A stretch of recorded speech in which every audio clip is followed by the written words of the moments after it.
Hi viewers, welcome to our channel. ప్రస్తుతం మనతో పాటు దాము బాలాజీ గారు, సీనియర్ జర్నలిస్ట్ ఉన్నారు. వాటితో ఒకసారి మాట్లాడదాం. సార్ నమస్కారం. సార్ జమ్మూ కాశ్మీర్లో ఉగ్రదాడి నేపథ్యంలో నిన్న కేంద్ర కేబినెట్ మీటింగ్ తర్వాత పాకిస్తాన్కి అగెనిస్ట్ గా 5 కీలక నిర్ణయాలు తీసుకున్నారని చెప్పేసి చెప్తున్నారు. మరి ఏంటా 5 కీలక నిర్ణయాలు?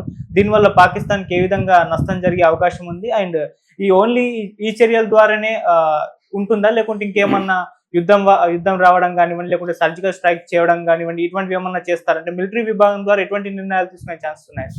మొన్న పహల్గామ్ దగ్గర గ్రీన్ మెడోస్ మీద దాడి జరిగింది, ఉగ్రవాద దాడి. ఇప్పుడు వస్తున్న సమాచారం ప్రకారం 7 మంది ఉగ్రవాదులు పాల్గొన్నారని చెప్తున్నారు. అందులో 5 మంది పాకిస్తానీ వాళ్ళు, 2 మాత్రం కాశ్మీరీ లోకల్స్ అని చెప్తున్నారు. వాళ్ళు AK-47 M4 రైఫిల్స్, అవన్నీ M4 రైఫిల్స్ అంటే దాంట్లో 70 బుల్లెట్ల వరకు కూడా పడుతుంది మ్యాగజైన్లో.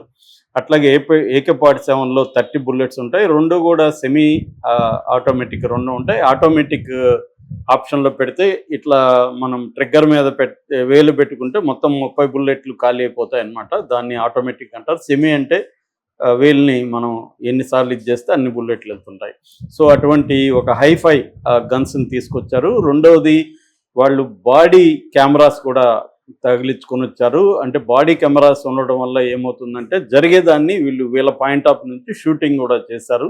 అంటే వాళ్ళు ఒక ప్లాన్డ్గా వచ్చి దీన్ని ప్రపంచానికి తెలియజేయాలి, మేము అనుకుంటే ఇండియాని దెబ్బ కొట్టగలము అనేది ప్రపంచానికి తెలియజేయాలి. కాశ్మీరు మీరు అనుకున్నట్టు ప్రశాంతంగా ఉండదు, మేము అనుకుంటే ప్రశాంతంగా ఉంటుంది, లేకపోతే ఉండదు అన్న ఒక మెసేజ్ని పంపడానికే, సీరియస్ మెసేజ్ని పంపడానికే వాళ్ళు ప్లాన్డ్గా వచ్చారు.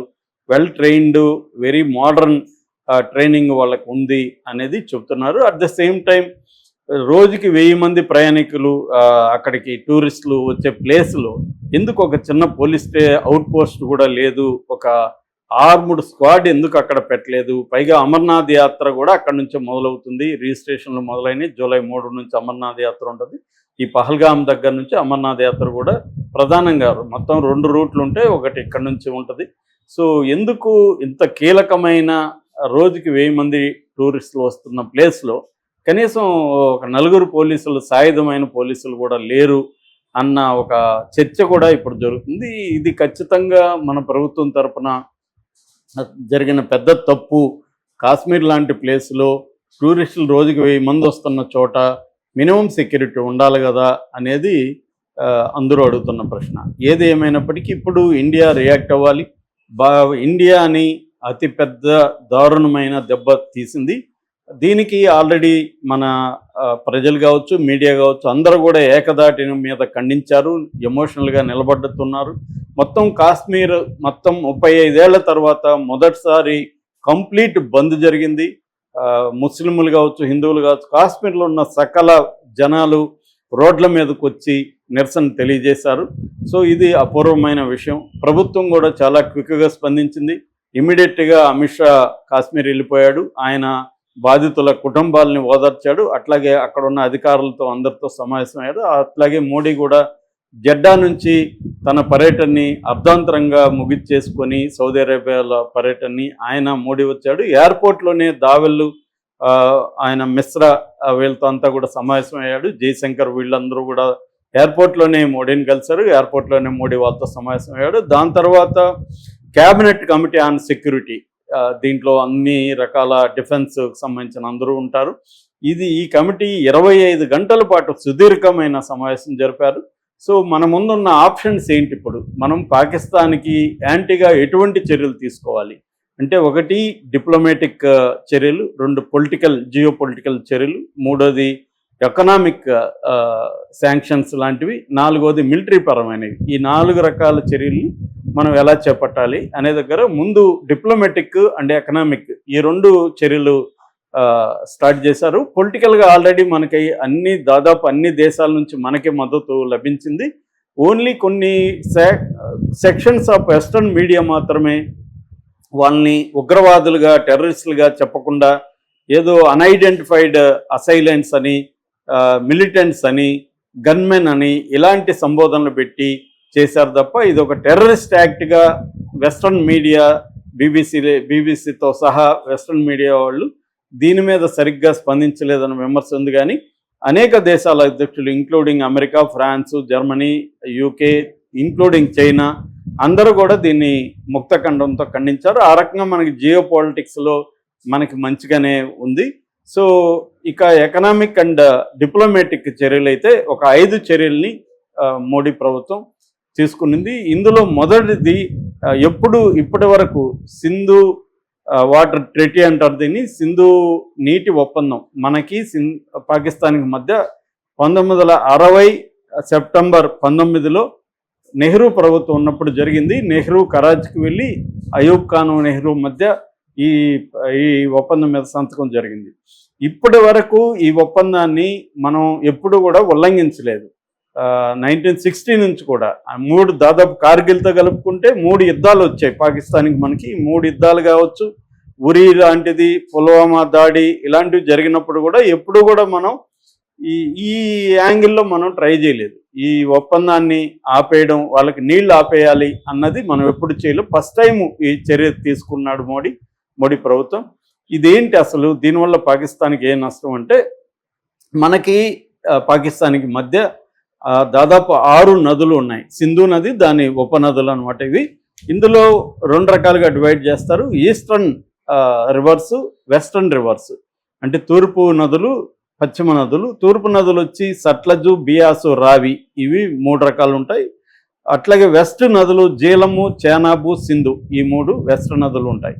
ఇందులో ఈస్టర్న్ నదుల నీటిని ఇండియా ఉపయోగించుకోవాలి, వెస్టర్న్ వాటర్స్ని పాకిస్తాన్ ఉపయోగించుకోవాలి. ఓవరాల్గా ఈ 6 రకాల నదుల నీళ్ళల్లో 80% పాకిస్తాన్ ఉపయోగించుకోవాలి, ఇండియా 20% ఉపయోగించుకోవాలనేది ఒప్పందం అనమాట.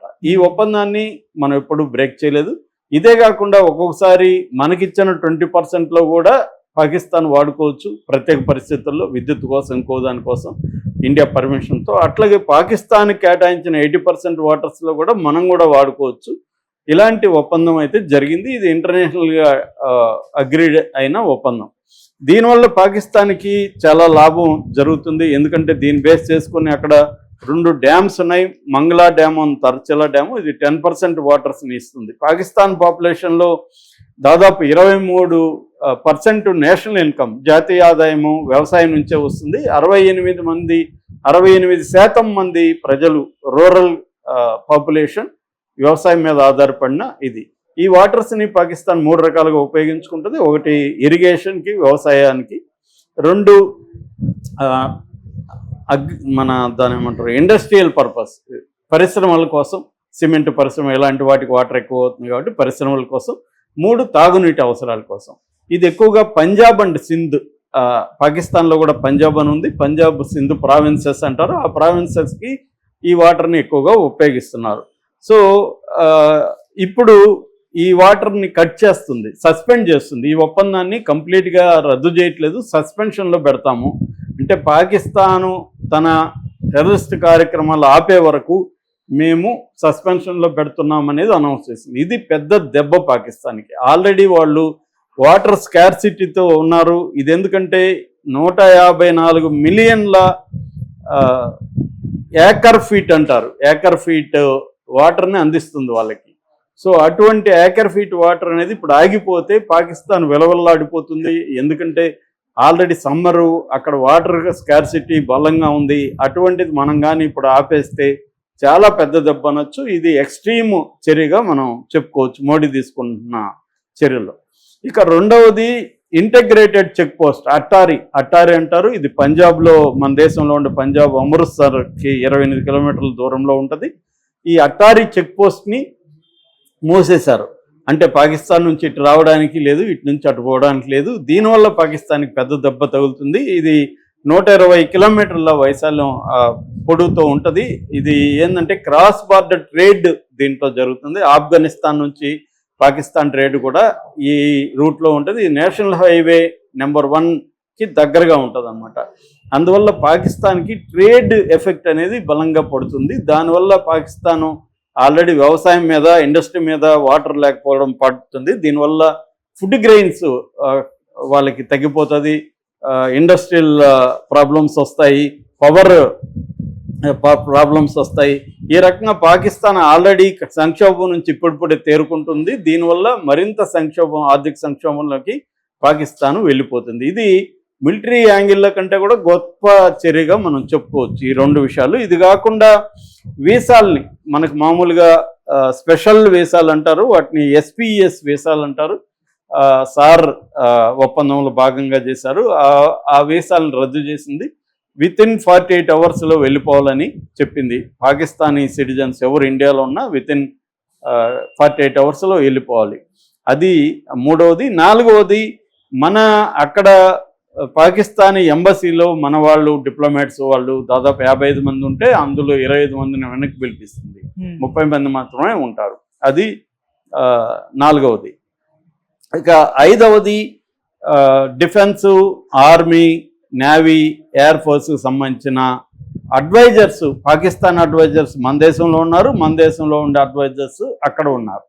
వీళ్ళని మన దేశంలో ఉండే వాళ్ళని వెనక్కి తీసుకుంటుంది, మన దేశంలో ఉన్న వాళ్ళని పంపించేస్తుంది. వన్ వీక్ టైం ఇచ్చారు మీరందరూ వెళ్ళిపోవాలని. అట్లాగే వాళ్ళ దేశంలో ఉన్న మన మిలిటరీ అడ్వైజర్స్ని వెనక్కి పంపిస్తున్నారు.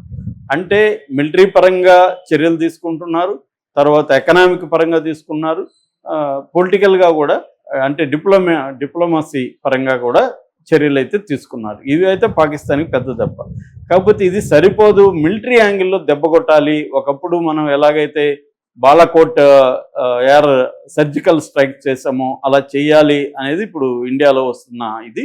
దీనికి కూడా ప్రిపేర్ అవుతుంది మిలిటరీ. కాకపోతే ఏంటంటే పాకిస్తాన్కి కూడా తెలుసు కాబట్టి వాళ్ళు కూడా సన్నద్ధంగా ఉన్నారు. ఇంతకు ముందులాగా లేరు వాళ్ళు. వాళ్ళకు కూడా తెలుసు వీళ్ళు వచ్చి అటాక్స్ చేస్తారని. కాబట్టి అక్కడున్న తీవ్రవాదులందరినీ సేఫ్ అండర్ గ్రౌండ్లోకి తరలించినట్టుగా చెప్తున్నారు. సో అటాక్స్ చేయడం వల్ల ఇప్పుడు పెద్ద ఉపయోగం లేదు ఇమ్మీడియట్గా చేయడం వల్ల. అందుకని ఒక పని ఏం చేస్తుందంటే కాశ్మీర్ లోయలో ఉన్న టెర్రరిస్టులు కావచ్చు, వాళ్ళకి షెల్టర్ ఇచ్చే వాళ్ళు దాదాపు 1500 మందిని ఆల్రెడీ అదుపులోకి తీసుకునింది మిలిటరీ. అట్లాగే ఒక 2 టెర్రరిస్టులను చంపింది. ఇంకా మొత్తం జల్లెడ పడుతుంది. ఇదొక కార్యక్రమం నడుస్తుంది. అట్లాగే పాకిస్తాన్లో ఆల్రెడీ మన రాయ్ ఏజెంట్లు ఉన్నారు ఎప్పటి నుంచో. అక్కడ మన కార్యకలాపాలు రహస్యంగా జరుగుతున్నాయి. సో వాళ్ళ ద్వారా అక్కడ టెర్రరిస్టుల్ని సీక్రెట్గా చంపేయడం అనే కార్యక్రమం కూడా మొసాద్ ఈ పని చేస్తుంది. ఇజ్రాయెల్ మొసాద్ అనేది ఈ పని చేస్తుంది. అయితే చాలామంది లేదు పాకిస్తాన్ మీద మనం యుద్ధానికి వెళ్ళాలి, ఇజ్రాయెల్ ఎట్లాగైతే పాలస్తీనా గాజా మీద వెళ్ళిందో మనం కూడా వెళ్ళాలని డిమాండ్ చేస్తున్నారు. ఇది సినిమాటిక్గా బాగానే ఉంటుంది. సినిమాలో మేమందరూ కలిసి